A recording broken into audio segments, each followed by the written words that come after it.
She wore the veil to forget love, until a silent man with a hammer made her question everything she thought she knew about God. If stories like this make your heart pause, hit that subscribe button and stay with me, because I need to ask you something. Do you think it's possible to fall in love without turning your back on heaven? Tell me in the comments. I'll be there listening. Now let me take you to Copper Creek, a dusty mountain town with more silence than sin and more ghosts than people. It was there that Sister Evangeline arrived, sent not by the church, but by a quiet burden she couldn't name. She wore her habit like armor-tended wounds behind the saloon and prayed in a wooden chapel no one visited. And then one night, a man came to her door, tall, silent, known only by whispers. He didn't ask for healing. He offered her something far more dangerous, a home, a family, a love she wasn't allowed to want. Some people say God works in mysterious ways. Others say He sends exactly who you need when your heart is too tired to ask. Sister Evangeline never expected either, not when she left the convent, not when she followed a quiet calling to serve in a dusty frontier town, clinging to life in the shadow of the Colorado mountains.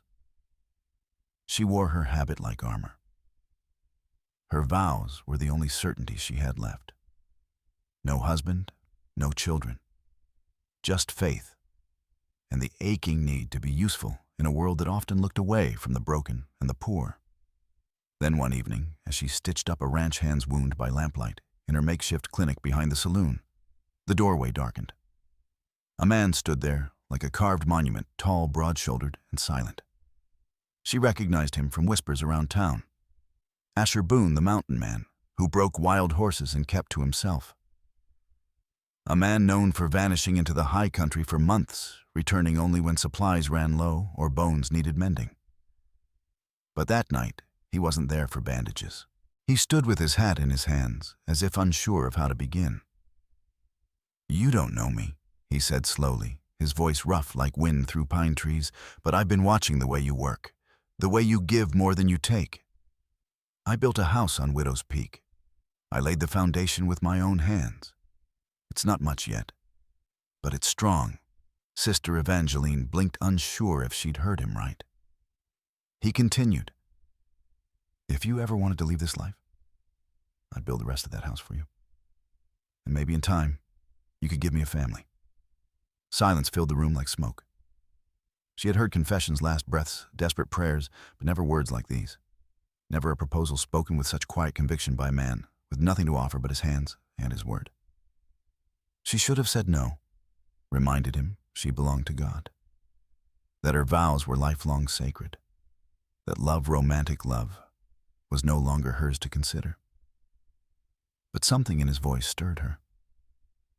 Not temptation, not desire, but possibility. And with that possibility came the most dangerous thing of all, the stirring of choice. In that moment, Sister Evangeline felt the first pull of a storm that would test everything she believed. Because love, when it comes quietly and without demand, has a way of slipping past walls even vows cannot hold. If this part of the story touched something in you, don't forget to hit that like button and subscribe to stay with me. Because what comes next is not about romance, it's about the storm that love can stir inside a soul bound by vows. Let me ask you this. Have you ever wanted something deeply, but felt you had no right to want it? Leave your thoughts in the comments. I'd love to hear how your heart would have answered that knock at the door. Because for Sister Evangeline, that night didn't end when Asher left. In fact, it was just beginning. After Asher Boone left her doorway that night, Sister Evangeline sat in silence, her hands still resting on the half-sewn bandage. The oil lamp flickered, casting shadows that danced along the worn wood walls of her clinic. The air was still thick with his voice and his offer. Not a proposal in the worldly sense, not rings or roses, but something simpler, deeper. He had offered her shelter, and more dangerously, belonging. She'd pressed trembling fingers to the silver cross that hung at her neck. That cross had comforted her through the loss of her parents, through the years of training at the convent, through every hard day she had served in the arid reaches of Copper Creek. It reminded her that her life was no longer her own. She belonged to God. And yet, something inside her had shifted the moment Asher Boone spoke those words. He hadn't asked her to abandon her faith. He hadn't mocked her vows. He had simply looked at her, not as a symbol of holiness or sacrifice, but as a woman with kindness in her hands and weariness in her eyes. A woman who might still have something left to give. That was the part that rattled her the most. It wasn't desire that unsettled her. It was the idea that maybe, just maybe, God hadn't closed the door on her heart after all. She spent the next day trying to outrun her thoughts, delivering herbs to Widow Morrison, tending to young Billy's sprained ankle, assisting Sarah Chen at the saloon when a brawl broke out over a crooked card game. She filled her hours with purpose, but her soul remained restless. That evening, she found herself walking north toward the ridge they called Widow's Peak. She told herself it was only curiosity. She had heard tales of the land up there, of crisp spring water and quiet pines, of a place so high and still it felt closer to heaven. But as the wind tugged at her veil and the path narrowed, she knew it wasn't the mountain that had drawn her. It was the man building something on it. When she reached the ridge, she saw him, sleeves rolled hammer in hand, fitting stones together with a reverence that looked almost like prayer. He hadn't seen her yet, but something about the way he worked. It reminded her of monastic discipline. Every movement deliberate. Every stone placed as if it mattered. And maybe that's what stirred her again, that here was a man building something not for profit or pride, but out of quiet hope. She should have turned around. She should have run back to her cell and buried this longing in scripture and silence. But she stayed, because as much as she feared disobeying God, she feared something else more, that this might be the one chance he gave her to choose not just service, but love. If you've ever wrestled with your own heart, give this video a like. And don't forget to subscribe so you don't miss what comes next. Because Evangeline's struggle wasn't just about love. It was about whether she could still be faithful while following where her heart was being pulled. Let me ask you something. Do you think God ever calls us to fight? Not just pray? Leave your thoughts in the comments, especially if you've ever had to stand for something that mattered more than your comfort, because just as Sister Evangeline began to find clarity, a storm was rising. And this time, it wasn't just her heart at stake. It was the land, the people, the home she never meant to build, but couldn't walk away from. It was Sunday when the trouble came. Sister Evangeline had just finished morning prayers with a dying man whose fever wouldn't break. His breath had been shallow, his hand gripped hers with desperate strength, and his final words had been a whisper. "Tell my boy I was sorry." She was used to pain, used to grief, but the weight of her own heart that was new. As she stepped out into the dusty street, a hush had settled over Copper Creek. Not the quiet of reverence, the quiet before a storm. And then he rode in. Samuel Garrett. He wasn't law, though he paid most of the deputies. He wasn't clergy, though he quoted scripture like he'd written it himself.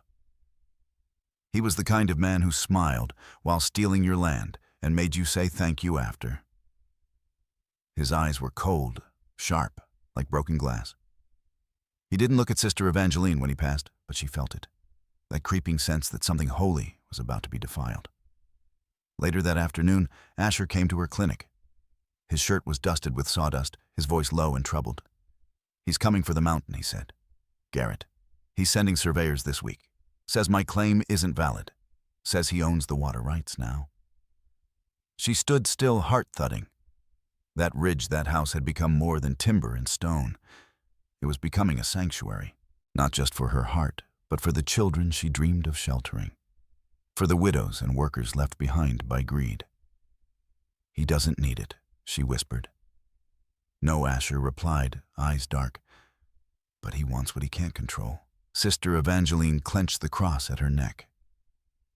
This land wasn't just about a house anymore.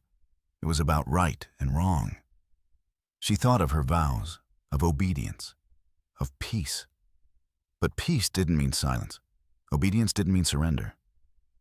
And God had never told her to look away from injustice. Still, the doubt returned like a tide. She wasn't a wife. She wasn't a mother. She was a nun. Would defending this land, this man, this love, be turning her back on heaven? Or was it possible, just possible, that God had led her here not to avoid love, but to learn how to fight for it? That night she lit a candle and wept. Not from weakness, but from the weight of decision. She knelt, whispered prayers she didn't fully understand, and felt the raw ache of choice pressing down like judgment. Outside, the wind howled against the windows, and in the distance, the hammering of wood echoed from the mountain, steady strong. The world was shifting, and in her soul, Sister Evangeline wondered how he knew this wasn't just about Asher or Garrett or even herself. This was about what kind of servant of God she truly wanted to be. If you believe faith means standing up for what's right, even when it costs you, hit that like button and subscribe if you haven't already. Because Evangeline's courage wasn't just about facing down evil. It was about choosing to stay when walking away might have been easier. And here's a question for you. What would you do if the person you trusted most turned out to be part of the very darkness you were fighting? Let me know in the comments. I know that answer isn't always simple, because just when Sister Evangeline began to believe she'd found something holy in the wilderness, the truth surfaced. A buried past, a betrayal wrapped in silence. And a man she thought was her refuge might have once helped build the storm. They say every man carries a past he hopes the mountains will bury. But Copper Creek had a way of digging up what was meant to stay hidden. It was Sarah Chen, the saloon keeper, who told her. Sister Evangeline had stopped by to tend to a burn on a boy's hand when Sarah pulled her aside, voice low and wary. "You deserve to know, before Garrett takes the rest of us down with him." She handed over a folded ledger, old and yellowed, but bearing two names, Samuel Garrett and Asher Boone, a land partnership, years old. Her fingers trembled. It was before he disappeared, Sarah said. Before the fire, before he changed. But they were thick as thieves back then. Built their fortune on foreclosures and legal tricks. Some say Asher walked away after things got ugly. Some say Garrett made sure he lost everything so he couldn't talk. Evangeline didn't respond. She couldn't. Her throat had closed tight with something colder than betrayal doubt. The man she had come to trust, the one building a home with hands that spoke of redemption, had once stood beside the very devil they were now fighting. She left without finishing her rounds. The mountains, once a comfort, now loomed like judges. That evening, she climbed to Widow's Peak. The house stood quiet, half-finished, smelling of cedar and dust. Asher was inside, bent over the frame of a window, hands stained with work and sorrow. He looked up when she entered, and he knew. "I was going to tell you," he said. "I swear it." Her voice was steady but low. "You built that house on a lie." "No," he said softly. "I'm building it to make it right." He told her everything, how he had once stood at Garrett's side, drawn in by promises of success, how he'd turned a blind eye to broken families and stolen homes, how one day he came home to a burned cabin and two small graves, and realized just how wrong he had been. "I didn't come back to start over," he said. "I came back to stop him. And then I found you." Sister Evangeline wanted to believe him. Her heart screamed for it. But her soul, bound in years of obedience and sacrifice, felt the weight of deception as sin. "I took vows," she whispered, "to serve God, to speak truth. I can't serve both God and a man who built his life on shadows." Asher stepped forward, pain in his eyes. "Then don't serve me. Fight with me." But she turned and walked into the dark, back to the chapel, back to silence, back to a God she no longer knew how to speak to, because for the first time she feared his silence might mean approval or abandonment. And in that silence, she asked the only question that mattered. Can love born of sin still be redeemed? If this story has left a weight in your heart, take a moment to like this video and subscribe if you'd like to walk the rest of the road with me. Because sometimes the deepest pain doesn't come from enemies. It comes from those we dared to hope were sent by God. Now, let me ask you, can you truly forgive someone who broke your trust? If they're still trying to make it right, I'd love to hear your thoughts in the comments. Because for Sister Evangeline, forgiveness wasn't just a choice. It was a test of everything she believed about grace. And as the fire rose on the mountain, and the man she once turned away stood ready to risk his life for her, she had to decide, would she return to silence, or choose the kind of love that rebuilds what the world tried to tear down? The bells rang at midnight, not for worship, not for celebration, but for warning. Samuel Garrett had come down from the hills with men on horseback, torches in hand, and a false deed in his pocket that claimed Widow's Peak now belonged to him. He wasn't there to talk. He was there to take. In the chapel, Sister Evangeline stood alone, face lit by candlelight, hands clasped tightly over her rosary. Her heart thundered louder than the church bell. But her prayers this time were silent. No holy words came, only memories. Of a house built stone by stone with care and intention. Of a man who had sinned, yes, but who now swung his hammer like penance. Of a town once paralyzed by fear, now gathering outside her door. And of a God who had never asked her to give up love, only to love rightly. Outside, the townspeople looked to her not just as a woman of God, but as a leader. For the first time, Sister Evangeline stepped out not in her habit, but in a worn cloak and boots dusty from the mountain path. The silver cross still hung at her neck, but her hands no longer trembled. "I am not leaving," she said to the gathered crowd, "and I will not let him take what was built to heal this place." Garrett's men came fast, their horses kicking up clouds of dust. But they were met not with fear, but with a wall of farmers' ranch hands, mothers and children people, who had finally found something worth protecting. At the center of it all stood Asher Boone, silent, steady, as if waiting not for a fight, but for her. When Garrett rode forward, smug and sharp, Sister Evangeline stepped into his path. This land, she said, was paid for with sweat and sorrow. You may own the paper, but God owns the ground beneath your feet. He laughed. And what army do you have? Sister She didn't flinch. This one. The crowd didn't cheer. They didn't need to. Their silence was stronger than bullets. Garrett, sensing the tide, had turned back. Later that night, as the dust settled and peace returned, Evangeline found Asher near the edge of the ridge. "I can't promise you the kind of love most men expect," she said.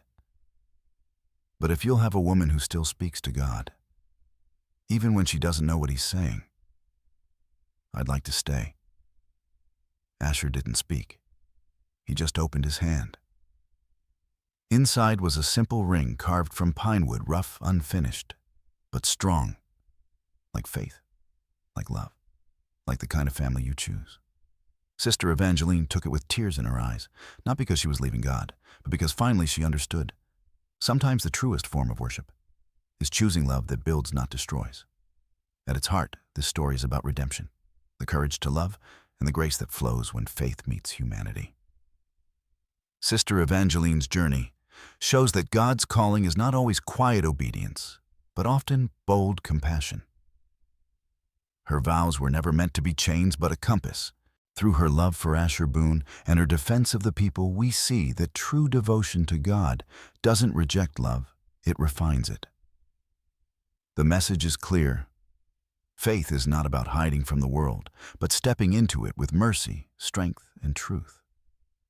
Even a love born in brokenness can be sacred when it is selfless and pure.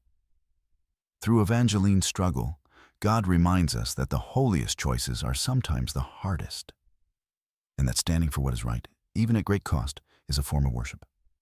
In the end, love built with grace becomes a sanctuary no storm can shake. And that is how a silent man and a veiled woman rebuilt something sacred, not just from stone and wood, but from mercy, forgiveness, and the quiet strength of love. If this story moves something in you, thank you for staying. And if your heart's still open, I'd love for you to join me in the next story. Because what if I told you that not every nun walks away from her vows for love?